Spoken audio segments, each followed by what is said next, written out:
Bilang bahagi ng pagdiriwang ng ika-30th Police Community Relations Month 2025, inilunsad ng Sapian Municipal Police Station katuwang ang lokal na pamahalaan, Municipal Social Welfare and Development Office at Kabataan kontra Droga at Terorismo.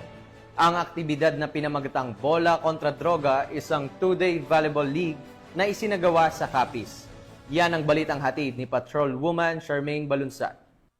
Pinangunahan ng Sapian Municipal Police Station sa pamumuno ng kanilang officer in charge na si Police Captain Christine Servo, katuwang ang local government unit ng Sapian at KKDAT Sapian Chapter ang isang aktibidad na Bola kontra Droga 2025 Year 2 bilang bahagi ng kick-off ceremony ng 30th Police Community Relation Month na ginanap dito lamang 22 hanggang 23 ng Hulyo taong kasalukuyan sa Sapian Volleyball Court, Barangay Poblasyon, Sapian, Capiz. Naging bahagi ng programa ang isang masiglang unity dance na pinangunahan ng Sapian Zumba Ladies na kung saan masaya at aktibong sumabay ang mga manlalaro at iba pang mga dumalo. Dumalo sa makabuluhang aktibidad sina Pastor Noriel Olano, Kasimbayanan Faith-Based Volunteer, Attorney Jose Villanueva, Municipal Mayor ng Sapian, Mike Albert Amores, President ng Sapian Volleyball Club, Sapian Zumba Ladies,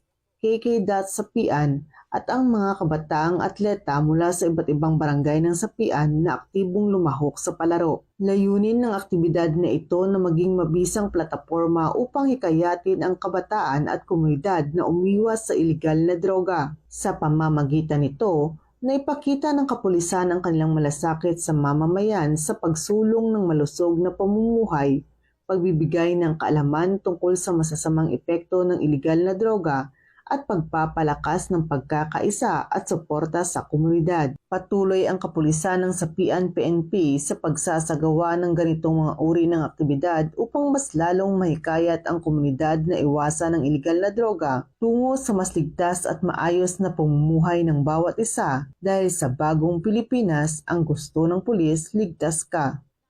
Mula dito sa Western Visayas, ako ang inyong PNN correspondent, Patrolwoman Charmaine Balunsat.